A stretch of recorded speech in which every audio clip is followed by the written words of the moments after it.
Welcome back to Aegon Learning. നമ്മൾ ഇന്ന് discuss ചെയ്യാൻ പോകുന്നത് USS എക്സാമിന് ക്വസ്റ്റ്യൻസ് വരാൻ ചാൻസ് ഉള്ള ഒരു ടോപ്പിക്കാണ്. അപ്പൊ നമ്മൾ ഇന്ന് പഠിക്കാൻ പോകുന്ന ടോപ്പിക് എന്ന് പറയുന്നത് ടൈപ്സ് ഓഫ് സോയിൽ ഇറോഷൻ അഥവാ മണ്ണൊലിപ്പ് പലതരം.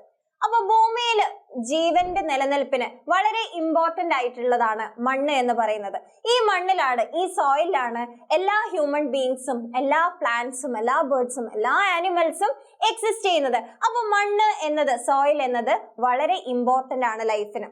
അപ്പോ ഈ മണ്ണ് തന്നെ ഭൂമിയുടെ ഉപരിതലത്തിൽ വളരെ ലെയർ ആയിട്ട്, ഏറ്റവും ടോപ്പ് മോസ്റ്റ് ലെയർ ആയിട്ടുള്ള മണ്ണിനെയാണ് നമ്മൾ ടോപ്പ് സോയിൽ അഥവാ മേൽമണ്ണ് എന്ന് പറയുന്നത്.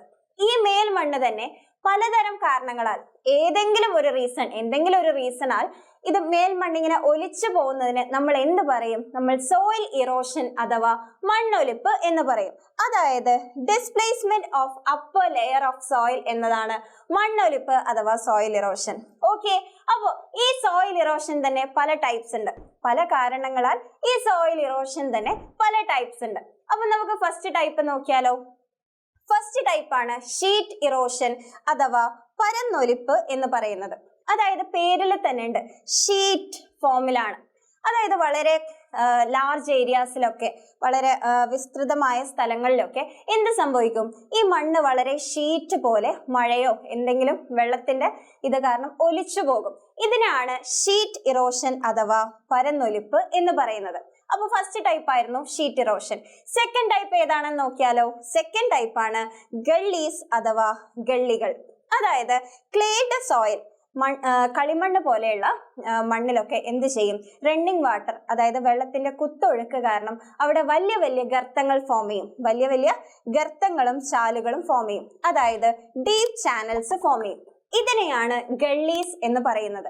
ഇങ്ങനെയുള്ള ഗള്ളീസ് വന്നു കഴിഞ്ഞാൽ കൃഷിക്ക് അനുയോജ്യമല്ലാത്ത മണ്ണായിട്ട് മാറും. അടുത്ത ടൈപ്പാണ് വിൻഡ് ഇറോഷൻ. നിങ്ങൾക്ക് ഈ പിക്ചറിൽ തന്നെ കാണാൻ പറ്റുന്നില്ലേ?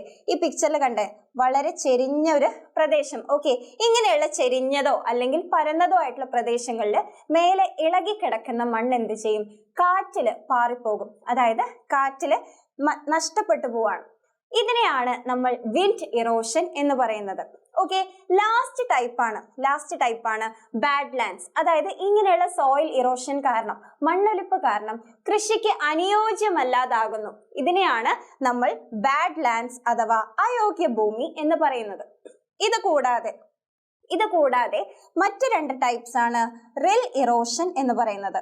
ഒന്നാമത്തതാണ് റിൽ ഇറോഷൻ.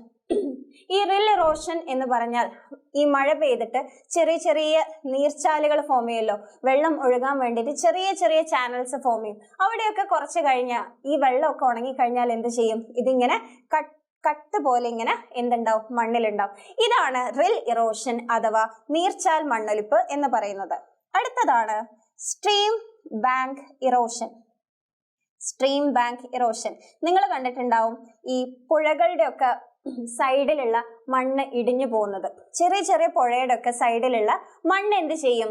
ഈ വെള്ളപ്പൊക്കം അല്ലെങ്കിൽ നല്ല ശക്തിയായിട്ടുള്ള വെള്ളമൊഴുക്ക് ഉണ്ടാവുന്ന സമയത്ത് ഈ മണ്ണ് ഇടിഞ്ഞു പോകും. ഓക്കെ, ഈ മണ്ണ് ഇടിഞ്ഞ് ഒലിച്ചു പോകും. ഇതിനെയാണ് സ്ട്രീം ബാങ്ക് ഇറോഷൻ അല്ലെങ്കിൽ നദീതട മണ്ണൊലിപ്പ് എന്ന് പറയുന്നത്. അപ്പൊ മണ്ണൊലിപ്പിനെ പറ്റി മനസ്സിലായല്ലോ. ഏതൊക്കെ ടൈപ്സ് ആണ് മണ്ണൊലിപ്പ് എന്ന് മനസ്സിലായല്ലോ.